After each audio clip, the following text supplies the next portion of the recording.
قرآن مجید فرقان حمید نے میاں بیوی کا جو رشتہ بیان کیا ہے نا، اس رشتے کو آپ سمجھیں جو قرآن پاک نے میاں بیوی کا رشتہ بیان کیا. کہن لباس لکم وانتم لباس لہن. فرمایا بیویاں تمہارا لباس ہیں اور تم ان کا لباس ہو. وہ تمہارا لباس ہیں اور تم. اللہ اکبر، کیسا خوبصورت لفظ قرآن پاک نے. ہن لباس لکم وانتم لباس لہن. فرمایا وہ تمہارا لباس ہے اور تم. سمجھ آ رہی ہے نا جی بات کی؟ وہ تمہارا لباس ہے اور تم ان کا لباس ہو. تین خوبیاں تو ہر لباس میں ہوتی ہیں. تین چیزوں کے لیے لباس پہنا جاتا ہے. تین چیزیں، تین قسم کی آسائشیں لباس میں پائی جاتی ہیں. اس پر تو تمام مفسرین کا اتفاق ہے. سب سے پہلی چیز، لباس جو ہوتا ہے وہ بندے کو گرمی اور سردی سے بچاتا ہے. سخت سردی میں لباس لے لیں تو بندہ سردی سے بچ جاتا ہے. اس کا مطلب یہ ہوا کہ میاں بیوی ایک دوسرے کا لباس ہیں.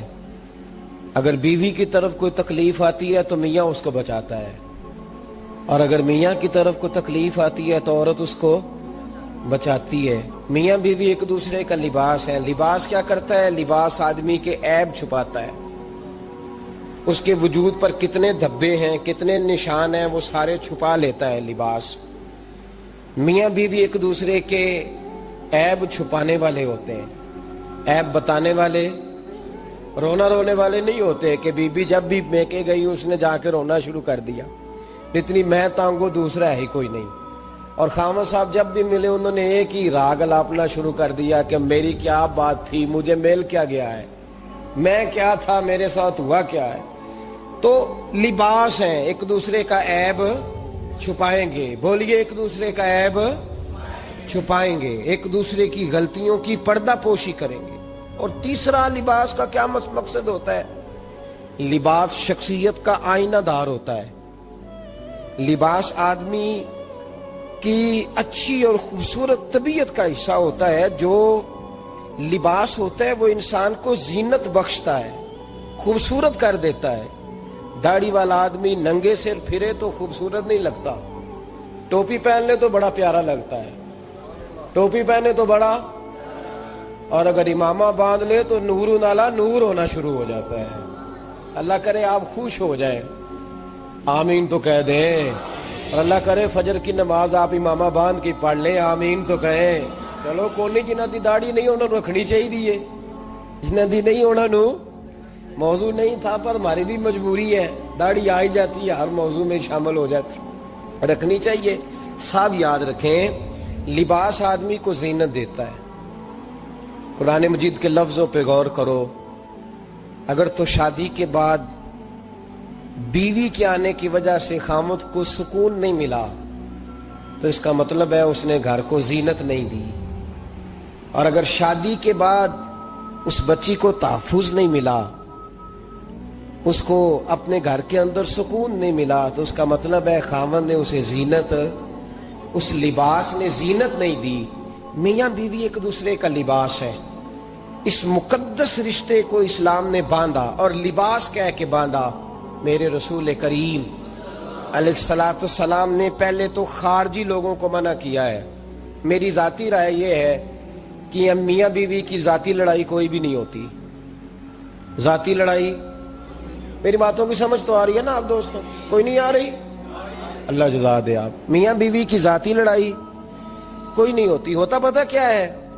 لڑکے سے پوچھیں کہ بتائے جناب کیا حال ہے، تو کہتے ہیں بیوی میری صحیح ہے، اس کے گھر والے نہیں صحیح. سنا آپ نے بھی کبھی یہ لفظ؟ تو اسی طریقے سے اگر لڑکی سے پوچھیں کہ تیرا کیا حال ہے، تو کہتی ہے خامن تو میرا دھیان رکھتا ہے، اس کی اماں نہیں خیال رکھنے دیتی. تو لڑائی جو ہوتی ہے وہ تیسرے آدمی کی وجہ سے ہوتی ہے. تیری اماں آئی تھی تو اس طرح کہہ گئی، تو تیرا بھائی آ گیا تھا تو وہ یہ کہہ گیا، تیسرے فرد کی وجہ سے. میرے نبی کریم علیہ الصلوۃ والسلام نے تیسرے بندے کو سمجھایا ہے، تیسرے فرد کو حضور نے سمجھایا ہے. نبی پاک علیہ الصلوۃ والسلام نے فرمایا خبردار، ماں، بھائی، بیٹا، باپ سارے لحاظ کریں، بسنے دے میاں بیوی کو. اگر شادی کر دیا تو ان کو سکون سے رہنے دو. تم دو جملے کہہ کے چلے گئے کوئی عیب نکال کے جو چھپا ہوا تھا خامن کی نظر میں وہ نکال کے بتا دیا کہ تیری بیوی یہ کام بھی کرتی ہے. اب تم تو ہٹ گئے وہ بات کہہ کے. اب انہوں نے اکٹھے رہنا ہے. ان کی زندگی مصیبت کا شکار ہو گئی, آزمائش میں آ گئے وہ دونوں. ساری زندگی کڑتے رہے. ایک عیب نکال کے لڑکی کے گھر والے لڑکے کا اسے بتا کے چلے گئے تیرے خامد میں یہ عیب پایا جاتا ہے. وہ ساری زندگی کڑتے رہیں گے, تکلیف میں رہیں گے. انہوں نے تو اکٹھے رہنا ہے. بتانے والا چلا گیا. میرے رسول کریم صلی اللہ علیہ وسلم فرماتے ہیں لعنتی ہے وہ شخص, لعنتی ہے وہ شخص. یا رسول اللہ کون سا؟ فرمایا جو بیوی کو مرد کے خلاف اکساتا ہے اور مرد کو بیوی کے خلاف اکساتا ہے, وہ لعنتی ہے, ملعون ہے, رحمت الہی سے دور ہے وہ شخص. انہیں قریب کرنے کی کوشش کر, تو ان کے اندر محبت پیدا کرنے کی کوشش کر. میرے نبی کریم علیہ الصلوۃ والسلام نے جب حضرت سیدہ فاطمہ الزہرا رضی اللہ تعالی عنہا اور جناب سیدنا علی المرتضیٰ رضی اللہ تعالی عنہ کی شادی کی تو نبی پاک نے دونوں کے سر جوڑے اور دونوں کے درمیان محبت کی دعا فرمائی. دونوں کے درمیان محبت کی دعا فرمائی. اور نبی پاک صلی اللہ علیہ وسلم حضرت فاطمہ کے سامنے جناب علی کے فضائل بیان فرماتے تھے. اور جناب علی آتے تو نبی پاک فرماتے فاطمہ تو میرے وجود کا حصہ ہے, وہ تو میرے جگر کا ٹکڑا ہے. تو ان دونوں کے درمیان الفت پیدا. یہ سب سے پہلے تو خارجی لوگ اس بات کا خیال کریں, سب سے پہلے تو خارجی لوگ خیال کریں, توجہ دیں کہ ان کو بکھرنے سے بچائیں. اب میاں بیوی بھی سمجھ لیں کہ ہماری ذمہ داریاں کیا ہیں. مسند امام احمد بن حنبل میں حضرت ابو درداء رضی اللہ تعالیٰ عنہ سے حدیث مروی ہے. نبی کریم صلی اللہ علیہ وسلم کی بارگاہ میں ایک خاتون نے آ کے عرض کیا یا رسول اللہ صلی اللہ علیہ وسلم مجھے بتلائیے خامند کا حق کیا ہے. یہ جو حدیث سنانے لگا ہوں نا یہ بیٹی کو سنانی ہے, جا کے یہ ٹیلی فون کر کے بہن کو سنانی ہے. صرف بیوی کو سنانے کی نہیں ہوتی یہ چیزیں. یہ حدیث بیٹی کو سمجھائیں, بہن کو سمجھائیں, ان لوگوں کو سمجھائیں تاکہ, اور یہ یاد رکھیں خامند کے حقوق اگر بچی کے گھر والے اسے سکھائیں نا تو اس کی سمجھ میں جلدی آ جائیں گے, اور بیوی کے حقوق اگر خامند کے گھر والے اس کو سمجھائیں تو اس کی سمجھ میں بات جلدی آئے گی. وہ خیر خواہ سمجھتے ہیں اپنے رشتہ داروں. یہ والی حدیثیں ان لوگوں کو سنانی چاہیے جن لوگوں کا بچہ ہے یا بچی ہے. متعلقہ آدمی حقوق بیان کرے. جب متبادل چیز کسی کے سامنے آتی ہے تو وہ کئی دفعہ سمجھتے ہیں کہ خلوص اس میں پورا نہیں پایا جاتا. حضرت ابو درداء رضی اللہ تعالیٰ عنہ فرماتے ہیں ایک خاتون حضور کی بارگاہ میں آئی, عرض کرنے لگی یا رسول اللہ صلی اللہ علیہ وسلم میں نکاح کرنا چاہتی ہوں, شادی کرنا چاہتی ہوں, مجھے بتلائیے خامند کا حق کیا ہے. اگر تو میں ادا کر سکتی ہوں تو میں نکاح کروں, ورنہ میں اس کام سے بچوں. میرے نبی کریم علیہ الصلوۃ والسلام نے فرمایا بی بی اگر خامند کے ناک سے ریٹھ نکلے, ریشہ نکلے, پیپ بہے اس کی ناک سے, اور بی بی اپنی زبان سے وہ صاف کر دے تو پھر بھی اس کا حق ادا نہیں ہوتا. حضرت ابو درداء کہتے ہیں آنکھ کھول کے اس عورت نے دیکھا تو میرے نبی پاک نے اگلے جملے ارشاد فرمائے. حضور نے فرمایا تو ان باتوں میں حیرت کر رہی ہے, میں اگر خدا کے علاوہ کسی کو سجدے کا حکم دیتا تو میں عورت کو کہتا اپنے خامد کو سجدہ کرے, میں اس کو کہتا یہ کام کرے. میرے رسول کریم علیہ الصلوۃ والسلام نے حقوق کا تعین فرمایا, حقوق کا تعین فرمایا.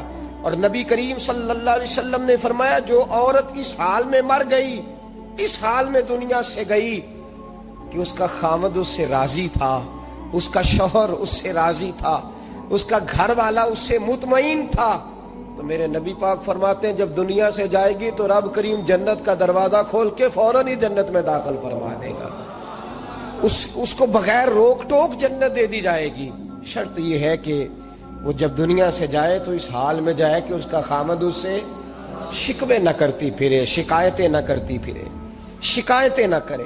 ہمارے زمانے میں شکایتیں ہوتی ہیں اور خواتین عورتیں اس بات کو سمجھتی نہیں کہ اللہ نے جو میرے نصیب میں رکھا تھا اور جو خامد رب نے میرے لیے پسند کیا تھا وہ اللہ نے مجھے عطا فرما دیا ہے. وہ شکوے کرتی ہیں, شکایات کرتی ہیں, اور دوسری عورتوں کو سامنے رکھ کے وہ فلاں کے حصے میں یہ چیز آئی, فلاں کے حصے میں یہ چیز آئی, فلاں کا خامد یوں کرتا ہے, شکوہ کرتی ہیں.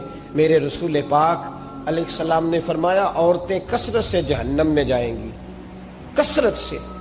تو ایک صحابی رو پڑے, ایک حدیث میں لفظ یہ ہے رو پڑے, عرض کرنے لگے یا رسول اللہ وہ ہماری مائیں بھی ہیں, بیٹیاں بھی ہیں, بہنیں بھی, حضور جہنم میں جائیں گی؟ نبی پاک صلی اللہ علیہ وسلم نے فرمایا ایک تو وہ عیب جوئی کرتی ہیں, غیبتیں کرتی ہیں, دوسرا رب کا شکر ادا نہیں کرتی, اور تیسرا فرمایا اپنے خامن کا بھی شکریہ ادا نہیں کرتی, بات بات پہ ناشکری کرتی ہیں, بات بات پہ ناشکری کرتی, اس سبب سے جہنم میں جائیں گے. عورت کے حقوق کا تعین فرمایا, اور ساتھ ہی میرے رسول پاک علیہ السلام نے مرد کی طرف توجہ فرمائی, اور کیا خوبصورت لفظ ارشاد فرمائے, فرمایا تم میں ہر آدمی اپنے آپ کو اچھا سمجھتا اور اچھا کہتا ہے, ہر آدمی کہتا ہے, لیکن کوئی اگر مجھے آ کے پوچھے گا کہ محبوب آپ کی امت میں اچھا کون ہے, تو حضور فرماتے ہیں میں اسے اچھا سمجھوں گا جو اپنے گھر والوں کے حق میں اچھا ہے, جو اپنی بیوی, خیرکم لأہلہ, تم میں سے بہترین وہ ہے جو اپنے گھر والوں کے لیے اچھا ہے. اور فرمایا جاؤ میرے گھر جا کے پوچھ لو, وانا خیرکم لأہلی, میں تم سب سے زیادہ بڑھ کر اپنے گھر والوں کے لیے اچھا ہوں. تم میں بہترین وہ ہے جو اپنے گھر والوں کے لیے, بال بچوں کے لیے, بیوی کے لیے اچھا ہے. رسول کریم علیہ السلام نے خامن کو حکم دیا اور ارشاد فرمایا کہ عورت ٹیڑھی لکڑی ہے, بیچاری کو اللہ نے عقل پوری نہیں دی. ایک بچہ چھوٹا ہوتا ہے, ہمیں پتہ ہوتا ہے کہ اس کا شعور پورا نہیں, اگر کوئی غلطی کرے تو کیا اسے نکال دیا جاتا ہے گھر سے؟ بولے, چھوٹا بچہ ہے, وہ کئی دفعہ بڑا نقصان کر دیتا ہے, آپ کیا کہتے ہیں؟ اسے مارتے ہیں, کلاڑی لے آتے ہیں اس کے لیے. اس طرح کرنا چاہیے, اس کے ابے کو بلا لینا چاہیے, بےزتی کرنی چاہیے پنچایت میں بٹھا کے کہ یہ غلطی کی ہے تیرے بچے نے. بھئی دادا یہ کام کرتا ہے؟ بولے نا, کیوں نہیں کرتا؟ وہ کہتا ہے ہمارا بچہ نہ سمجھ ہے, اپنا پوتا ہے, ہمارا اپنا ہے, اگر ہم اس کا عیب باہر نکالیں گے تو بڑا کام غلط ہو جائے. لیکن وہی ابا جی جب بہو کوئی غلطی کر بیٹھتی ہے تو پنچایت بلاتے ہیں, لوگوں کے سامنے معاذ اللہ تعالیٰ بڑی کڑوی کسیلی باتیں کرتے ہیں, ایسی باتیں کرتے ہیں کہ جو ان کی بیٹی کے بارے میں کہی جائے تو وہ کبھی پسند نہ کریں. اتنے سخت جملے کہے جاتے ہیں, بیٹی والے کو رسوا کیا جاتا ہے. میرے نبی کریم علیہ السلام نے فرمایا یہ ٹیڑھی لکڑی ہے, بیچاری کو اللہ تبارک و تعالیٰ نے اپنی حکمت کے تحت عقل عطا فرمائی ہے. تم اگر چاہو گے سیدھی کرنا تو یہ ٹوٹ جائے گی, سیدھی نہیں ہوگی. حضور کیا کریں؟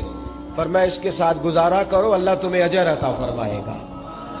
اس کے ساتھ وقت گزارو, اللہ تمہیں اس کا, یہ ذہن بنانا چاہیے خاوند کو کہ یہ, اور خاوند کی ذمہ داری ہے. اعلیٰ حضرت رحمت اللہ علیہ نے فتاوی رضویہ کی 24ویں جلد میں بالتفصیل لکھا ہے. آپ فرماتے ہیں خاوند کی ذمہ داری عورت کو کپڑا فراہم کرنا, روٹی فراہم کرنا, رہنے کے لیے گھر دینا, نان نفقے کا خیال کرنا. اور آپ فرماتے ہیں اگر وہ مطالبہ کرے تو ہفتے میں ایک دن اس کے ماں باپ سے ملانے بھی لے جا سکتا ہے. ہفتے میں, جی کوئی نہیں بول دے تسی, ہفتے چ نہیں, یہ نہیں صحیح لفظ, ہر ہفتے اے سوکھ ہے. کدوں ملان کھڑنا ہے؟ پاویں نہ بولو, گل جڑی سچی ہو تے سچی ہے. ملان کدوں لے جانا ہے؟ اچھا اپنی اماں نو روز ملدا ہے سویرے شام, تے وہ کہندی مینوں بھی اماں نو ملا لیا, تے کہندا روز نہیں جائیدا, تو تم بھی نہ مل اپنی اماں نو روز بھائی. لیکن ہاں اعلیٰ حضرت فرماتے ہیں ہفتے میں ایک دفعہ ماں باپ سے بولے. بیٹی کا پیار ماں باپ سے زیادہ ہوتا ہے کہ بیٹے کا؟ تو سارے انہوں پتا ہے, یعنی تسی گھٹ کر دے ہو نا, تاں بیٹی دا نام لیا جے. صحیح بات کر رہا ہوں؟ تو جس کا پیار زیادہ ہے اس کو روک دیا, کہتے نہیں روز نہیں جائی دا, سال بعد جائیں. بلکہ ان تے اللہ خیر کرے, اللہ پاک فضل کرے. دماد صاحب کی عزت ہی نہیں نہ ہوتی, اس کو آنکھوں پہ بھی اٹھائے تو کہتے تیرے گھر دے میری عزت نہیں کر دے. پتہ نہیں ہن تو عزت بھائیا کیڑی شے دا نام رکھیا ہے, وہ کیڑی ہے جڑی تینوں چاہیے, اللہ ہی بہتر جانتا ہے. عزت نہیں کرتے تو لہذا میرا پروٹوکول نہیں, پھول لے کے کھڑے نہیں ہوتے گلی میں, وہ باہر نہیں نکلتے, وہ اشتہار نہیں چھاپتے کہ داماد صاحب آ رہے ہیں. اور ویسے بھی میں کہاں جاؤں, مطلب یہ کہ چپس بھی نہیں ہے, انہوں نے سنگ مرمر بھی نہیں لگوایا ہوا, تو میں کیسے جاؤں, میری شان کے خلاف. اعلیٰ حضرت فرماتے ہر ہفتے وہ بیٹی جو ہے, تو بیٹیاں بیٹیاں ہوتی ہیں. یہ تو اس دن پتہ چلتا ہے نا جب اپنی بیٹی بندہ ڈولی میں ڈالتا ہے, پھر پتہ چلتا ہے کہ دل کرتا ہے ہر ہفتے اس کو ملنے کو, دل کرتا ہے کہ وہ آئے, چہرہ دکھائے, ایک دفعہ مل جائے, ہر ہفتے اس کو ملوانے لے کے جائے, اس کی غلطیاں معاف کرے, اس کے عیبوں پہ پردہ ڈالے, اس کی کوتاہیوں کا خیال کرے, اس سے درگزر کرے. میرے نبی کریم صلی اللہ علیہ وسلم نے فرمایا میں اپنی امت کو حکم دیتا ہوں کہ اپنی بیوی سے بغض نہ پالنا, بغض نہ پیدا کرنا. کوئی غلطی کرے تو بغض نہ پیدا کرنا, بغض نہ رکھ لینا سینے میں کہ تو ہے ہی ایسی, تو ہے ہی, بغض نہ پالنا. اور کیا خوبصورت لفظ ہیں حضرت خدیجہ الکبریٰ کے سرتاج کے, اور کیا لفظ ہیں جناب سیدہ آمنہ کے لال کے. میرے نبی پاک فرمانے لگے اگر تمہیں اپنی بیوی کی کوئی عادت ناپسند ہے تو غور کر لو, ڈھونڈ لو, اس میں ایسی بھی عادت تمہیں ضرور مل جائے گی جو تمہیں بڑی پسند ہوگی. ڈھونڈ لو, غور کر لو, مل جائے گی, کوئی ایسی بھی مل جائے گی جو تمہیں بڑی پسند ہوگی, وہ بھی تمہیں مل جائے گی. ڈھونڈو تو صحیح, تلاش تو کرو, بغض کی اینک نہ لگانا. بغض کی اینک لگا کے دیکھو گے تو کچھ نہیں ملے گا. نبی رحمت سید عالم صلی اللہ علیہ وسلم, پہلی بات یہ ہے کہ اللہ کے حبیب نے تعین فرمایا, اور پھر عملی طور پر حضور نے وہ چیزیں کر کے دکھائیں